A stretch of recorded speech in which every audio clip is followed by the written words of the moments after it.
What's up guys, welcome to my video, and today I'm going to talk about what to eat. But let's start the video. I'm going to cut it short. First of all, what are the most important food groups that you should be considering in the diet? Well, first are lean proteins, and the second are veggies, the third are fruit and grains, and the fifth is healthy fats. So I'm going to give all the reasoning for them and why you should consider all of this. Lean proteins, why? Because you need to either build or maintain the muscle mass that you have. And everybody has muscle mass. Like, it's impossible to have 0 kilos of muscle. Even if you're a 3-year-old girl, you have muscle. Everybody has muscle. And we all have the capability to lose our muscle.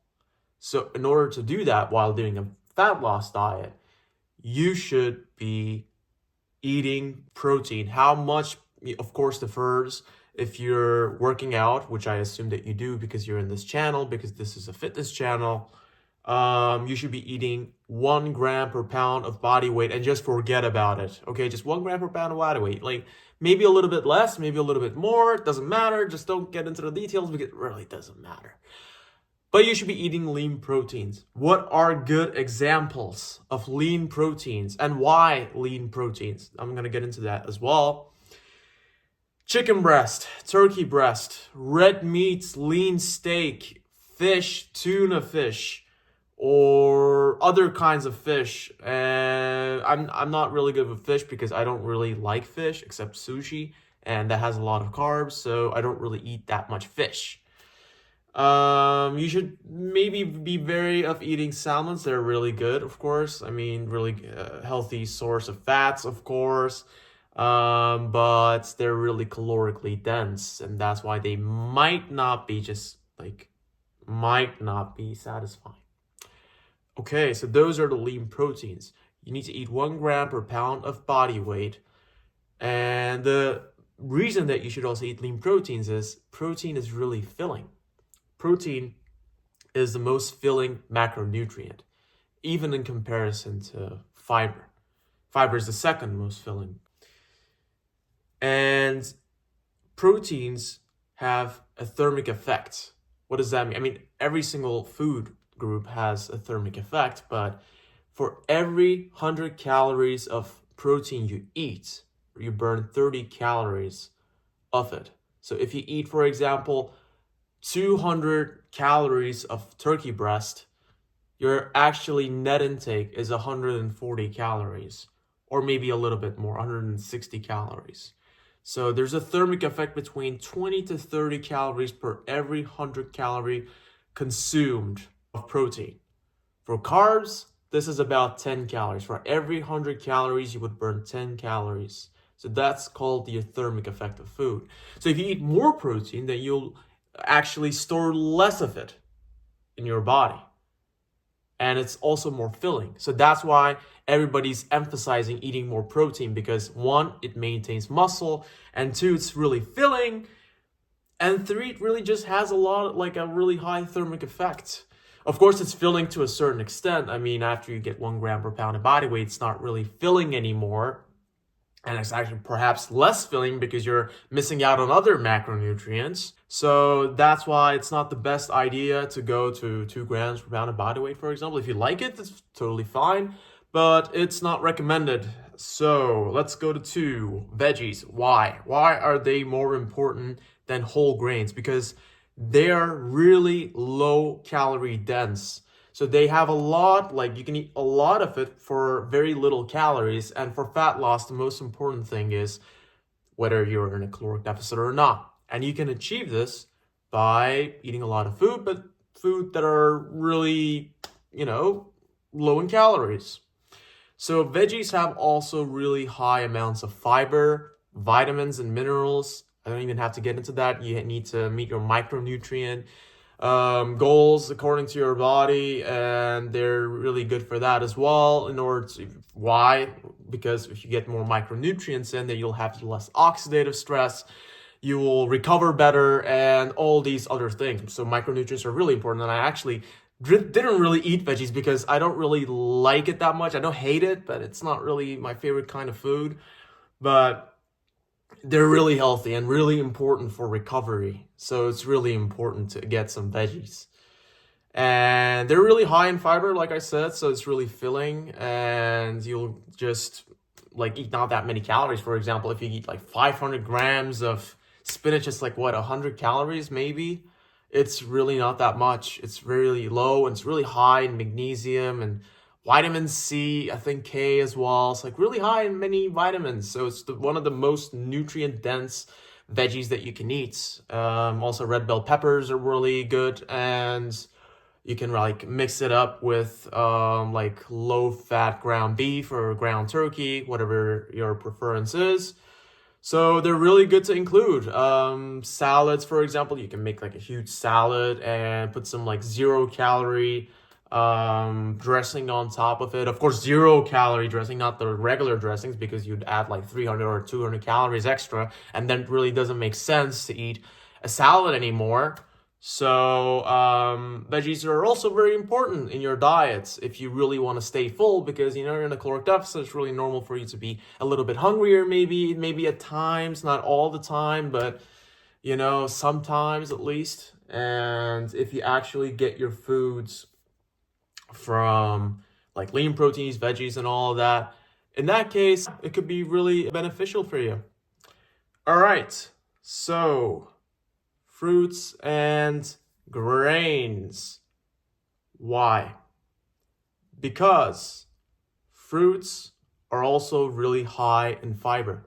And they also have like not that many calories, to be honest, like 45 calories per 100 grams. And for example, for an apple, or like 40 calories per like 100 grams for a peach, for example. And they're really tasty as well. So they're like, you got your fiber, you got like sweet stuff that you're eating. It's like really filling, and it also doesn't increase your insulin that much because there's also like fiber. So it really balances everything out. So fruit is really actually very, very healthy and very filling, and you should not avoid it. Like don't care about the fructose. Fructose is totally fine, and it will not hinder your fat loss. It's just bullshit. If you're in a caloric deficit, you will lose weight. There's no way that you're not losing weight. Even if you're eating Twinkies, you're losing weight. There's no way. So it doesn't make sense. So what are my recommendations? Strawberries, raspberries, any berries. I mean, they're all like superfoods. They have a lot of vitamins inside. Like I said, getting a lot of micronutrients decreases oxidative stress, makes you recover better. It's not only sleep. Sleep is really important, but protein or stuff, it's also your micronutrients. I can't emphasize this enough because people do not emphasize micronutrients. It will affect your mood. It will affect every single part of your life. And you will see that if you include more veggies and more fruit, you will feel healthier and you will be recovering much better. I saw the difference myself, and I actually discovered this recently. I mean, I already knew about it, but I didn't really apply it. But now that I'm applying it, I really see the difference. My mood is much better, and so on. So, those are good. I mean, there's really no wrong fruit to eat. Bananas, maybe. I mean, bananas, you can also eat bananas, but like maybe they're like a little bit higher in sugar, a little bit easier to overeat. But of course, I mean, bananas are also bananas, They got like, 80 calories, 90 calories per 100 grams. And if you can actually manage it, why not? Bananas are also good. They're like the highest calorie dense food, and they're not even that like calorically dense. So they're really good. Bananas are also really good. They have a lot of potassium and all. You can mix it in with like your porridges and stuff. It's a really nice fruit as well. I love bananas. It's one of my favorite fruits. Grains, they're also really good because they're also a little bit higher in fiber. They don't increase your blood sugars that much, so it's not like, for example, if you eat white bread, it's gonna really spike up your insulin, then it's gonna increase your hunger after it really goes down, so you just want to stay at the stable level, so you just eat more, but like then it increases again, and then it just throws off your hunger signaling. So yeah, it's not the best, so but grains, they don't really increase it that much. Because like if you eat, for example, like bulgur, which is something that I eat all the time, and it's actually really not that, surprisingly, not that popular in the fitness community. So even when it's like really high in fiber, really low in calories, like 100 grams is only 90 calories. Come on, and it tastes amazing. It tastes much better than white rice. So I don't really understand how people don't know about this food or just like ignore this food. It's like literally something that I eat every single day. It's also good, like micronutrient dense as well in comparison to other stuff like white rice and stuff like that. Oatmeal, I eat oatmeal every single day. It's really high in fiber as well. It's really filling. Brown rice, I don't recommend it because bulgur just tastes much better, but you do you. I mean, brown rice is also really good. Quinoa, any whole grain, they're also really good. They're also more nutrient dense than other foods like white rice and stuff. So you can definitely include them, and you should include them if you want to be more full. 4, healthy fats. Why? Healthy fats are really important. So you don't want to eat a lot of fat, but you also don't want to eat no fat at all, because it also, for your hormone secretion, healthy fats is also really important. What are healthy fats? Avocados, olive oil, salmon is also a really good source of fat, but it's just like really high calorically dense. But if you can fit it into your macros, or if you can fit it into your caloric intake, then you'll really have no problem. There are really no fat loss foods or, fat gain or muscle gain foods. It's just about the calorie count, but it's just about like fat loss foods are usually foods that are more filling, so it's really easier to do your diet, but theoretically you can also eat donuts and still like lose weight, so there's really no problem. But getting a minimum amount of fats is also really important.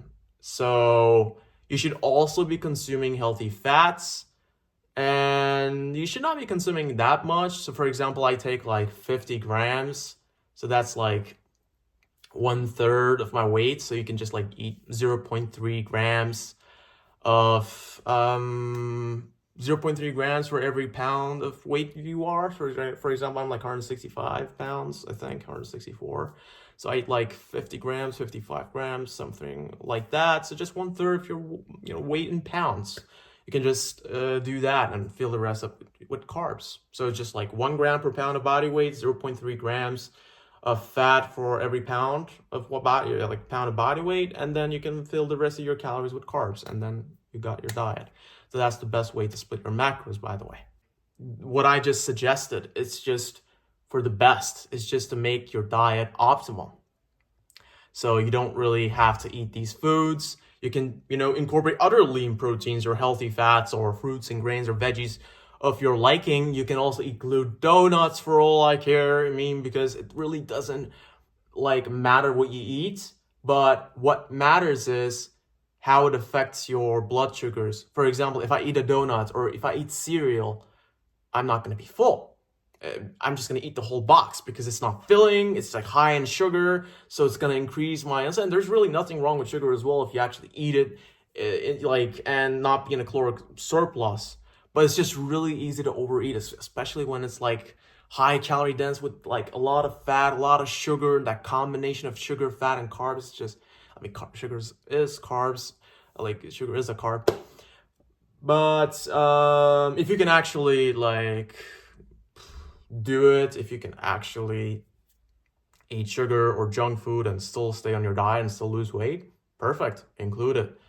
But I'm just more of a all or nothing kind of person, when I just buy a cereal box, that box is pretty much gone in a matter of 20 minutes. Peanut butter is also like a really big trigger food, for example. Also, you should also avoid trigger foods. For example, everybody has one. Mine is peanut butter, cereal. I just overeat them like crazy, so I just don't include them in my diet.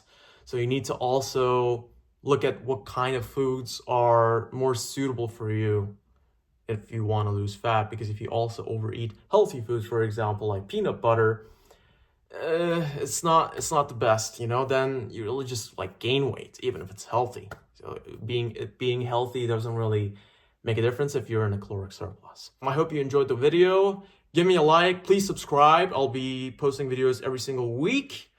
1 or 2, I'm not sure yet, but that is it. So thank you. Stay tuned.